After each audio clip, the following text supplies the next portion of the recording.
Good day, El Paso. Good day, YouTube. Your local junk caller here, Charlie, aka Dumpster Daddy. EPDumpsterDaddy.com. Go ahead, check us out over there. EPDumpsterDaddy.com. 915-710-0740 is the number that you can call if you need service from us. And info at epdumpsterdaddy.com is the email you can reach out to us on. Please do get a hold of us any type of way if you're looking for service here in the El Paso area. Alrighty, folks, here we are. This is a piece of content that I wanted to produce and have been wanting to produce for a little while now. Story Time by Dumpster Daddy. Back in 2021, I believe it was the fall of 2021, we got an offer or asked to give a bid on a pretty big job here in El Paso. Pretty significant piece of El Paso history, according to the family. We didn't know, of course, what we were getting ourselves into until we go out and we give the free estimate. So we go out, we set up the time, we go out, we give the estimate for the client. We write everything up. This is when we were still doing everything on paper, and we give our client our estimate. They call us back a few days later, say, hey, we want to rock with you guys. We want you guys to go out there, take care of the property. This was an emotional time for the male client. It was a couple, husband and wife team. It was emotional for him because it was his grandfather's and his grandmother's building, and it was a toy shop. The name of the toy shop is called Woody's Train Shop. In the central area of El Paso. So once getting in and diving into it and them giving me a little bit of the history of the toy shop and what it was and what it meant to people in the community, I started understanding. Phone call, sorry about that. So I started to understand what it meant to this family and what it meant to this gentleman in particular. So, us coming in as the junk removal company, we're kind of like one of the final pieces, one of the nails in the coffin, so to speak, when it comes to this piece of family history being removed from the family. I mean, it'll have long-standing memory with those who remember it, but of course, with time, things fade with time. So, I know that this was a hard experience for the young man, but Woody's Train Shop, and I want to get in here and bring up the screen so you guys can see Woody's Train Shop. There was actually a little small piece done on Woody's Train Shop.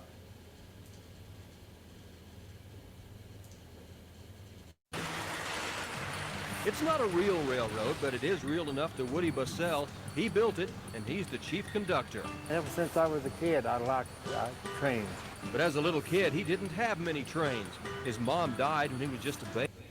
And I like this story. I just wanted to bring this up, and I won't stop it too many times in between this part right here. But my dad had trains growing up. His mom, my grandmother, had saved up for him a train when he was a kid, a little Lionel train, a pretty expensive Lionel train. And me myself, on one of my most recent trips to Disney with my wife, I was able to pick up a Disney 100th anniversary or Disneyland 100th anniversary. It was something Disney 100, and I got a Lionel train still sitting in the box, never been opened. So let's get back into this. Baby, his dad died when he was 11. He and his two sisters and a brother were sent away. He spent the next 6 years in the Buckner Orphans Home in Dallas. I never could get a train while I was there, but when I was before my daddy died, they gave me wind-up trains all the time. He didn't get another train until he was about 29 years old. That was after he married Hazel and after they had kids.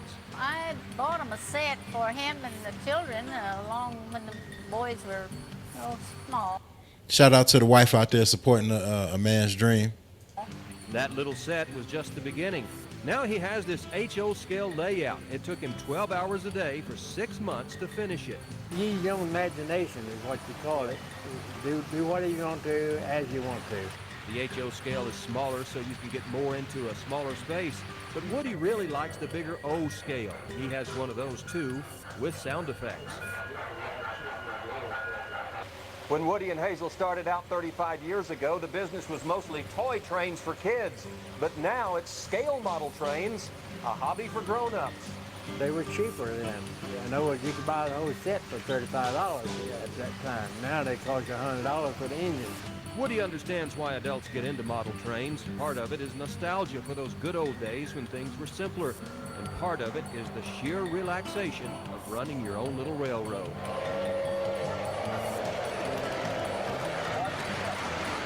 It's satisfaction, it's nerve feeling.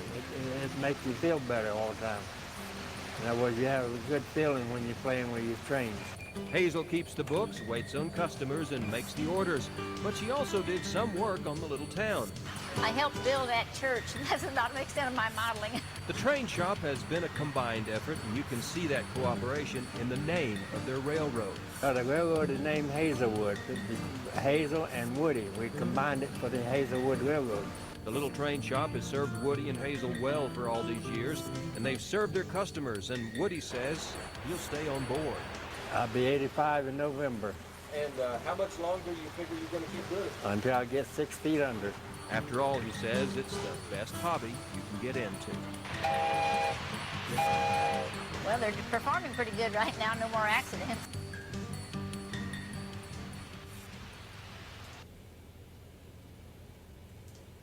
Man, you know what? I like that story, man, because being a big kid myself, just being in junk removal, I let my wife know. I tell her all the time, I said, babe, this is like playing with my toys. I'm a grown man.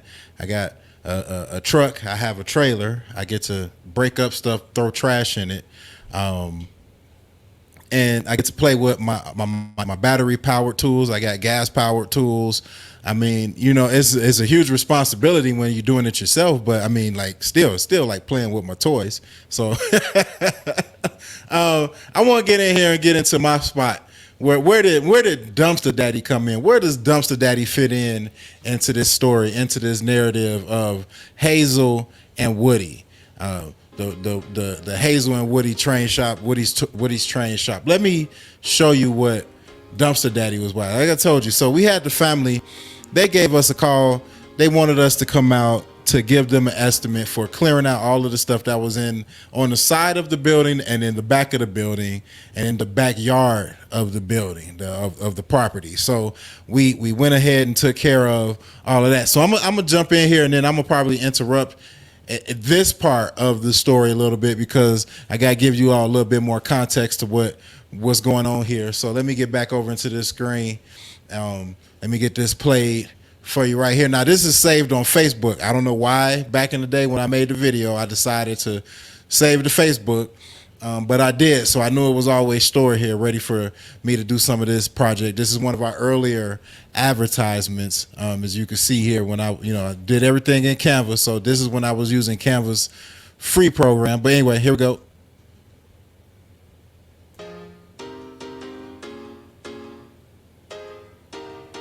And you all don't mind the music, you know what I'm saying? Hopefully YouTube doesn't flag me for having this music in this video, and if it does, I'll just, I'll figure out how to re-record it. But yeah, we're gonna rock with it. And one more thing, when you see your boy's hair, I had been living in El Paso for since the end of February, beginning of March, and I was having a hard time finding a barber. So I ended up finding me a barber after many trials and errors, but I didn't get a barber here until, right before, I believe, me and Bianca was getting married. So yeah. Good morning, family. It's your boy Dumpster Daddy. We're just out here on location right now doing a little job. It's pretty good. Boy had the chops going. Take you through what we have done already. So this is the driveway here. We're pulling some weeds. Got to do the same thing in the backyard there. But we're just trying to clear out a little space so we can get the dump trailer back here. And then we'll start on working on.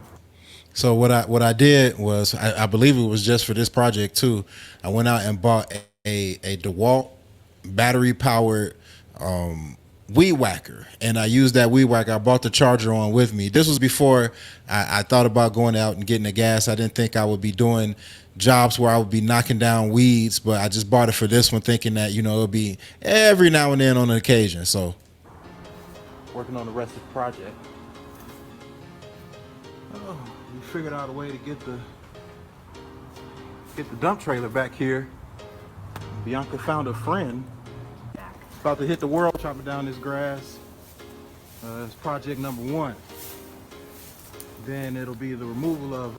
We'll say that's back in the day. Bianca used to help out a lot when we first started. She, even though she was going to get her master's degree, she was working at Walt Disney World virtually. I think it was Shop Disney at that time, and she was working to get her master's degree from them. That's a great story. She have to tell you that on her own. But yeah, so she would come out and help me with jobs when they would be big jobs like this, help me get a good head start on things, and then I would take it over from there. So All of this stuff over here, project number 2, and getting into this door over here, we got another surprise back there for us, waiting for us.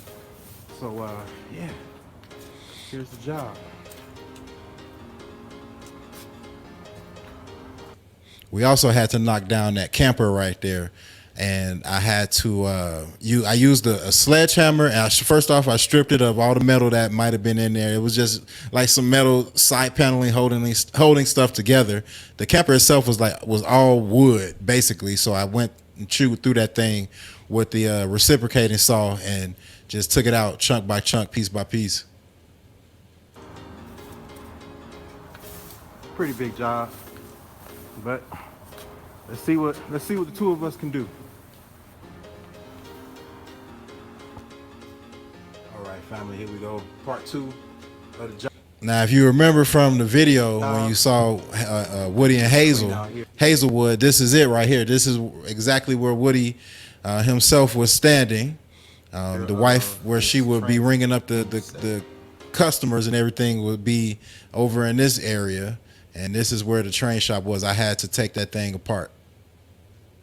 This place Very well put together. used to be called Woody's Toy Shop. It was named that for 40 years. Nothing related to Pixar and Disney. But yeah, we got to clean all this out today and finish up the outside. Which, hopefully, we should get it all done today. So that was me underestimating the time it would take to do all that stuff and get it all loaded up into the trailer, transport it to the landfill, back, do another load, fatigue, needing food, all of that type of stuff. So yeah, it took me 3 days to do that job. Bianca helped out for the first day, and then 2 days after that I came in, started taking things down, tearing things apart, getting it all loaded up, and then had to come back and get scrapped. Working on this little demo job here. I just want to point out this bad boy right here. 8-pound sledgehammer. Got it from Home Depot. If you ever need a stress reliever, grab you one of these boys and figure out something that you can beat to death and just go at it. Just go at it. So you see here, this is the after. We got all of that stuff up out of there. We had to take the sawzall to that. Of course, we knocked the legs down with the sledgehammer, took the sawzall to cut up things into smaller pieces, got it up out that door, got it all loaded up into Lamar.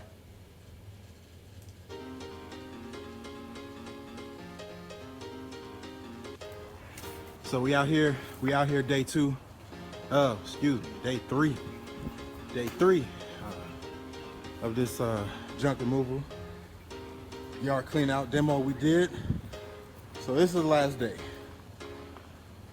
Getting the scrap. Got this whole yard cleared out. It was full of weeds from all the way up there. All of this. Took down the camper right there.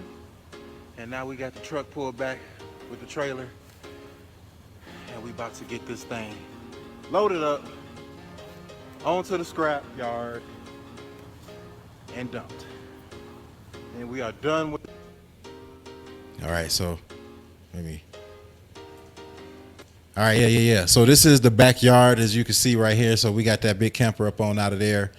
We got all of those weeds, those tall weeds, tall grass chopped down, removed. That was part of one of the loads that we got up into Olamar. Yeah, so that's it right there. That's Dumpster Daddy. Dumpster Daddy's small piece of El Paso history right there. So yeah, I wanted to share that with you guys. Wanted to, one of the funner jobs that we had when we first started the business. Like I said, Bianca helped me out with that one for the first day, and then after that, it was all your boy. So, man, yeah, tell me your thoughts, share your thoughts on that. When you're doing junk removal, you do come across interesting jobs. You do have to take into account people's feelings and emotions. I guess when removing the stuff, I don't take really, I give them my number, like Matthew Vick used to say, hit them with that price. But you do have to play with kid gloves when it comes to like the sentimental attachment, the emotional attachment to the stuff. So even though they were selling the house, the guy, he couldn't see me taking stuff down. So anyway, that'll be a whole nother story, dealing with families and things like that. But share your thoughts, like, comment, subscribe if you found value in this. But yeah, go ahead. Thank you. Dumpster Daddy out.